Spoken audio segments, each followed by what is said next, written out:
এতটা টেস্টি ছোলে ভাটুরে আমি আমার জীবনে তো এখনও অবধি খাই। এত স্বাদ হয়েছিল। আর ভাটুরেগুলো হবে বেলুনের মতো একদম ফুলকো ফুলকো। সাথে যে চানা মশলাটা বানিয়েছিলাম মানে ছোলে, সেটা একদম পাঞ্জাবি স্টাইল। সাথে সিক্রেট মশলাও যোগ করেছি। সমস্ত ডিটেলস ভিডিও তোমাদের সাথে আজকে শেয়ার করছি। প্রতিটা ভাটুরে হবে একদম বেলুনের মতো ফুলকো ফুলকো। যে টিপসগুলো তোমাদের সাথে শেয়ার করব সেগুলো সমস্ত লক্ষ্য করে বানাবে, কোনো দিন ফেল হবে না। আমি কিন্তু প্রতিটা ভাটুরে একদম বেলুনের মতো ফুলকো বানিয়েছিলাম। আর ছোলে যেটা বানিয়েছি সেটা এত স্বাদ হয়েছিল তাহার বলার না। তো প্রথমে এখানে 1.5 কাপ ময়দা নিয়েছি, তাতে 2 চামচ ভরে সুজি দিয়েছি। আর মাঝখানে একটা গর্ত মতো করে স্বাদ মতো লবণ, চিনি, 1/2 চামচ বেকিং পাউডার, 1/2 চামচের অর্ধেক বেকিং সোডা আর 1/4 কাপ মতো টক দই, সেগুলোকে আগে একটু ভালো করে মিশিয়ে নেওয়ার পর ময়দার সাথে 3 চামচ মতো সাদা তেল দিয়ে ভালো করে মেখে নেব। এখানে জল আমাদের এক্সট্রা করে দিতেই হবে, সেই জন্য দইয়ের উপর ময়দার ডোটা ছেড়ে দিলে হবে না। দইটা ভালোভাবে ময়দার সাথে মিশিয়ে নেওয়ার পর সামান্য জল দিয়ে একদম নরম করে আটাটাকে মেখে নিতে হবে। এই আটাটা মাখার উপরই কিন্তু ভাটুরেগুলো ফুলবে সেটাই ডিপেন্ড করে। তো সেই জন্য মোটামুটি 7 থেকে 8 মিনিট ডোলে ডোলে মাখবে। আর আমি যেভাবে বাড়ি দিয়ে রাখছি সেইভাবে মোটামুটি 2-3 মিনিট করলেই দেখবে প্রতিটা ভাটুরে ফুলবে। হয়তো তোমাদের আমার কথা বিশ্বাস হচ্ছে না, কিন্তু একবার অন্তত রেসিপি আর আমার টিপসগুলো লক্ষ্য করে বানিয়ে দেখবে, কোনো দিন ফেল হবে না। আমি এভাবে বাড়ি দিয়ে 3 মিনিট মতো মেখেছিলাম আর তারপর হাত দিয়ে 4-5 মিনিট মতো মেখে পাক্কা 1.5 ঘন্টা রেস্টে রেখে দিয়েছি। এটা আমি সকালে উঠেই করে নিয়েছি। আর কাবলি চানাটা আগের দিন রাতেই ভিজিয়ে দিয়েছিলাম। আমি সত্যি বলছি, এটা আমার বানানো বেস্ট ছোলে ভাটুরে রেসিপি। তোমরা একবার বানিয়েও সবাই আঙ্গুল চেটে খাবে, এটুকু কথা দিচ্ছি। কাবলি চানার মধ্যে যে কালো রঙটা আসে তার জন্য চায়ের পাতা দেওয়া হয়। সুতির কাপড় বা এরকম কিছু থাকলে চায়ের পাতা, এলাচ, দারচিনি, গোলমরিচ, তার সাথে বেশ খানিকটা তেজপাতা সব কিছু দিয়ে এরকম কাবলি চানার মধ্যে পুটলি করে ফেলে দেবে। আর তারপর স্বাদমতো লবণ দিয়ে 4টে থেকে 5টা সিটি। আমি প্রথমে হাই ফ্লেমে 1টা সিটি মেরেছি, তারপর মিডিয়াম আঁচে 4টে সিটি মেরেছি। একদম পারফেক্ট কাবলি চানার সেদ্ধ হয়ে গেছিলো। আর এদিকে ছোলে মশলা বানিয়ে নিচ্ছি। এটাই হলো টপ সিক্রেট মশলা, যেটা আমার কাছে একদম বেস্ট বলে মনে হয়।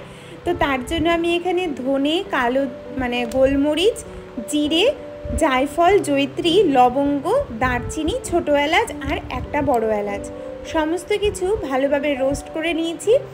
আর গ্যাস বন্ধ করে 2 চামচ মতো কাসুরি মেথি দিয়েছি। শুকনো লঙ্কা কিন্তু আমি যোগ করিনি। এটার মধ্যে দিয়ে দেব এই 1/2 চামচ মতো আমচুর পাউডার অথবা আনারদানা পাউডার অথবা ধরো চাট মশলা, আর পরিমাণ মতো লঙ্কা গুঁড়ো, স্বাদ মতো হলুদ। সব কিছু একদম মিক্সিতে শুকনো পাউডার করলেই আমাদের এই ছোলে মশলা কিন্তু তৈরি। নামি দামি ব্র্যান্ডের মশলার থেকে অনেক বেশি সুস্বাদু হয়। এইভাবে ছোলে মশলা বানিয়ে রেখে এই মশলাটা তোমরা তড়কাতেও ইউজ করতে পারো। ছোলে পাঞ্জাবি যে ছোলে, সেটা বানানোর জন্য সমস্ত কিছু বাটাই আজকে ইউজ করছি। পেঁয়াজ বাটা নিয়েছি, 2টো মিডিয়াম সাইজের পেঁয়াজ ভালো মতো বেটে নিয়েছি। রসুন, আদা আর তার সাথে কাঁচা লঙ্কা মিক্সিতে ওটাকেও ভালো মতো পেস্ট করে নিয়েছি। আর টমেটো 2টো মিডিয়াম সাইজের, সেটাকেও বীজ ছাড়িয়ে পেস্ট করে রেখে দিয়েছি। অনেকেই বলবে যে লোহার কড়াইতে বানিয়েছে বলে যে ছোলের কালারটা এরকম এসেছে, কিন্তু না, তোমরা যে কোনো কড়াইতে বানাও, ছোলেটা যেহেতু চায়ের জলে সেদ্ধ করা আর তার সাথে জলটাও যেহেতু আমরা ইউজ করব, সেই জন্য যেখানেই বানাও না কেন এই ছোলের কালার কিন্তু ব্ল্যাকই আসবে, একদম পাঞ্জাবি স্টাইল। তেজপাতাগুলো উঠিয়ে ফেলে দিয়েছি। আর যে জলটা রয়েছে সেটা কিন্তু ফেলে দেবো না, সেটা দিয়েই ছোলেটাকে বানাবো। যতক্ষণ ছোলাটা জল ঝরছে ততক্ষণ আমরা মশলাগুলো কষিয়ে নিই এক এক করে। আজকে পুরো সরষের তেলেই বানাচ্ছি, চাইলে তোমরা সাদা তেলেও বানাতে পারো, তবে সরষের তেলে কিন্তু কালারটা ভালো আসে। তো প্রথমে তেলের মধ্যে কোনো কিছু ফোড়ন না, চাইলে একটু জিরে ফোড়ন দিতে পারো, তবে দরকার হয় না। প্রথমে দিয়ে দিলাম পেঁয়াজ বাটা। পেঁয়াজ বাটাটাকে একটু লাল লাল করে ভেজে নিয়ে আদা রসুন বাটাটা দিয়ে দেবো। আদা রসুন বাটা আর কাঁচা লঙ্কা বা লাল লঙ্কা যেটা বেটে রেখেছিলাম সেটা দিয়ে মশলাটাকে তেল ছাড়া অবধি কষিয়ে নিতে হবে। এর মধ্যে এখনই কোনো রকম জল কিন্তু যোগ করিনি। মশলা যখন তেল ছাড়বে তখন টমেটো বাটাটা দেবে, তারপর মশলাটাকে ভালো মতো কষিয়ে নেব। এই যে পাউডার মশলাটা তৈরি করে রেখেছি মানে ছোলে মশলা, ওই মশলাটাই টমেটো দিয়ে 2-4 মিনিট কষানোর পর পরিমাণ মতো হলুদ আর 2 থেকে 3 চামচ মতো এই ছোলে মশলা দিয়ে দেব। ছোলে মশলার মধ্যে ব্ল্যাক পেপার দেওয়া আছে বলে কিন্তু দেখবে কালারটা দেওয়ার সাথে সাথেই বেশ খানিকটা কালো হয়ে আসবে। আর মশলা যখন পুরোপুরি তেল ছাড়বে তখন বুঝবে মশলাটা কষানো হয়ে গেছে। আমি ছোলা সেদ্ধ করা জল দিয়ে মশলাটাকে কষিয়েছিলাম আর এত সুন্দর গন্ধ এখনই বেরোচ্ছিল। আর এই ছোলেটা বিশ্বাস করো দুপুরে তো অপূর্ব লাগছিল খেতে, তবে রাতে যখন আমরা রুটি দিয়ে খেয়েছি দারুণ লাগছিল। অবশ্যই একবার এইভাবে বানিয়ে দেখো, আমি যেভাবে বললাম। মশলাটা দেখো ভালো মতো কষানো হয়ে গেছে। এইবার মশলার গ্রেভিটা মানে ছোলের গ্রেভিটা একটু মানে ঘন করার জন্য আমি 10-12টা কাবলি চানা দিয়ে, সেদ্ধ করে রাখা কাবলি চানাগুলো দিয়ে একটু ঘেটে নিয়ে তারপর কাবলি চানাগুলো দিয়ে একটু কষিয়েছি। খুব বেশি কষাতে হবে না, 2-3 মিনিট হাই ফ্লেমে নেড়ে চেড়ে নিয়ে যে জলটা সেদ্ধ করে রেখেছিলাম সেটা দিয়ে মোটামুটি 20 মিনিট ঢেকে একদম লো আঁচে সেদ্ধ হতে দেব, যতক্ষণ না উপরে তেলটা ভেসে উঠছে। এই কষানোর মধ্যে অবশ্যই 2 থেকে 1 চামচ মতো চানা মশলা, যেটা হোমমেড চানা মশলা, সেটা দিতে পারো, এতে খুব সুন্দর গন্ধ আসে। এর মধ্যে কিন্তু আমরা কোনো রকম গরম মশলা ইউজ করিনি। তো এটা ততক্ষণ সেদ্ধ হচ্ছে হোক, আমি মাঝে মধ্যে 1-2বার ঢাকনা খুলে দেখছিলাম নিচে যাতে লেগে না যায়। কালারটা দেখো কতটা চেঞ্জ হয়ে এসেছে। যত ফুটবে না এই গ্রেভির কালার তত বেশি কালো হবে আর তত ফ্লেভারফুল হবে। পাঞ্জাবি স্টাইল এই ছোলেটা দারুণ লাগে খেতে, মানে নামি দামি অনেক রেস্টুরেন্টেও আমি এত ভালো ছোলে খাইনি। এত সুন্দর হয়েছিল, আমি ঠিক যেভাবে বলেছি সেভাবেই করবে। এইদিকে আদার জুলিয়ানগুলো কেটে নিচ্ছি, একদম পাতলা পাতলা করে আদা কেটেছি, যেহেতু এখানে একটু ঘির মধ্যে আদা আর কাসুরি মেথি ফোড়ন সম্বারাটা এই ছোলের মধ্যে দেব, যার ফলে এই ছোলের গন্ধ আর স্বাদ একদম অপরম্পার হয়ে যাবে। চাইলে এমনি কাসুরি মেথিও উপর থেকে দিতে পারো, তবে আমি ঘিতেই আজকে ফোড়ন দিয়ে দেব। কাবলি চানার কালারটা কি সুন্দর এসেছে, আর যখন ভাটুরের সাথে এটা খাবো তখন যে তার স্বাদ ভোলার না, তা আর কি বলি। ঘি নিয়েছি 2 চামচ, সেটাকে ভালো মতো গরম করে নিয়ে আদা স্লাইস আর কাসুরি মেথি দিয়ে উপরে তড়কা দিয়ে আবারও খানিকটা ছোলে মশলা দিয়ে ঢেকে রাখবো। ব্যাস, আমাদের পাঞ্জাবি স্টাইল ছোলে কিন্তু তৈরি, যার সাথে ভাটুরের কম্বিনেশন বা যে কোনো রুমালি রুটি, নান, পরোটা বা রুটি দুর্দান্ত লাগে খেতে। আর এদিকে আমাদের ভাটুরেটার জন্য ময়দাটা মোটামুটি 1.5 ঘন্টা রেস্টে রেখে দিয়েছিলাম। এইবার গোল গোল বলগুলো বানিয়ে নেব। 1.5 কাপ ময়দায় আমার 7টা মতো ভাটুরে, মানে বড় সাইজের ভাটুরে হয়েছিল।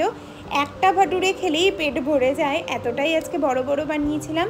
প্রতিটা ভাটুরে হবে একদম বেলুনের মতো ফুলকো, জাস্ট দেখবে তেলে দেওয়ার সাথে সাথে কি সুন্দর একদম দোকানের মতো ফুলে উঠছে। আর হ্যাঁ, যখন এই ভাটুরিগুলো বানাবে অবশ্যই এরকম লেচি করে নিয়ে 10 মিনিট আরেকটু রেস্টে রাখবে, তাহলে না বেলার সময় ভাটুরিগুলো মুড়ে যায় না। যতটা পাতলা করতে চাও ততটা পাতলা করতে পারো, কড়াইটা যতটা তেল রাখবে ঠিক ততটাই ভাটুরি আমি বানিয়েছিলাম। চাইলে এর থেকে বড়ও বানাতে পারো বা এর থেকে ছোটও বানাতে পারো, তবে এইটুকু কথা দিচ্ছি প্রতিটা ভাটুরে একদম ফুলকো ফুলকো হবে। আর যে সাইডটা তোমরা বেলছো, মানে যেদিক করে বেলছো, সেইটা সব সময় তেলের নিচে রাখবে, আর যেটা মানে বেলার দিক না সেটা তেলের উপরে। এইটুকু মাথায় রেখে ভাটুরিগুলো বেলবে। দেখো তেলে দেওয়ার সাথে সাথে ভাটুরিগুলো কি সুন্দর ফুলে উঠেছে, একদম টপকা টপকা। কোনো অংশে মনে হচ্ছে কি এটা বাড়িতে বানানো। তো এইভাবেই আমি 4টে মতো দুজনের ভাটুরে বানিয়ে নিয়েছিলাম। দেখো আমি যে দিকটা বেলছি সেই দিকটা কিন্তু তেলের নিচে থাকবে। আমি তোমাদের সমস্ত টিপস ভালো মতো বুঝিয়ে দিয়েছি, আশা করি এইবার কোনো দিন ফেল হবে না। গ্যাসের তাপমাত্রা একদম হাই টকবক ফুটন্ত তেল রাখবে না, মিডিয়াম রাখবে। যদি খুব বেশি গরম হয়ে যায় তাহলে একটু ঠান্ডা, সামান্য ঠান্ডা করে তারপর আবার ভাটুরেগুলো ভাজবে। খুব বেশি ভাজা মানে খুব বেশি তেল গরম হয়ে গেলে ভাটুরিগুলো না ফুললেও কেমন একটা মচমচা হয়ে যাবে, কিন্তু খুব বেশি ফুলতে চাইবে না। সেই জন্য তেলের টেম্পারেচারটাও একটু ম্যাটার করে। এইভাবেই প্রতিটা ভাটুরে বানাবে, কোনো দিন ফেল হবে না। দেখো 3টে ভাটুরে তোমাদের সাথে শেয়ার করলাম, 3টেই একদম বালিশের মতো ফুলেছে, তেল কিন্তু একটুকু টানে না।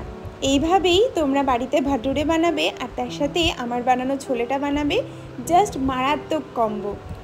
আর ভটুরে ছোলে যখন থাকছে তখন একটু পুদিনা পাতার চাটনি না করলে হয়, তাই জন্য পুদিনা পাতাটাকে আদা, সামান্য জিরে, বিট নুন আর কাঁচা লঙ্কা দিয়ে ভালো মতো বেটে নিয়েছি। তো দেখো কালারটা কেমন এসেছে। আমি বারবার বলছি শুধু লোহার কড়াই না, তোমরা যে কোনো কড়াইতে করো এই রকমই সুন্দর কালার আসবে। আর কালারের থেকে বড় কথা, স্বাদে কিন্তু অতুলনীয়। এইভাবে ছোলে ভটুরে বানালে বাড়ির সবাই যে কি খুশি। আর আজকে এর গন্ধে পুরো মোমো। আজকে ওকে অফিস থেকে বলেছি তাড়াতাড়ি আসতে, এত লোভ লাগছিল দেখে তোমাদের কি বলি। মানে এখনও যে আমি ভিডিও এডিট করছি, এত সুন্দর খেতে হয়েছিল। চলো তাহলে এবার সার্ভটা করে নিই। যারা যারা মানে ছোলে ভাটুরে খেতে ভালোবাসো, বিশেষ করে আমি তো বাইরে গেলে ছোলে ভাটুরে খেতে ভীষণ ভালোবাসি, কিছু না পেলে এটা তো পাওয়াই যায়। তো সেই জন্য আমার তো ভীষণ প্রিয়। যারা ভালোবাসো তারা একবার অন্তত বানিয়ে দেখো। আর অবশ্যই পারলে পুদিনা পাতার চাটনিটা বানাবে, সাইডে এক স্লাইস লেবু, ব্যাস আর কিচ্ছু লাগে না। যেরকম বৃষ্টি ভেজা ওয়েদার, তেমনি দুপুরে আমাদের এটাই ছিল লাঞ্চের মেনু। শুধু লাঞ্চ না, ব্রেকফাস্ট বা ডিনার দারুণ মানায়। আর ভাটুরেগুলো মুখে দিলেই মিলিয়ে যায়।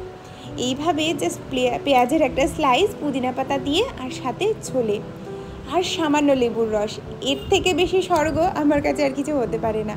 কেমন লাগলো আজকের মেনু অবশ্যই জানিও। দেখা হচ্ছে কালকে আবার নতুন ব্লগে। আর ছবি শেয়ার করতে কিন্তু অবশ্যই ভুলবে না।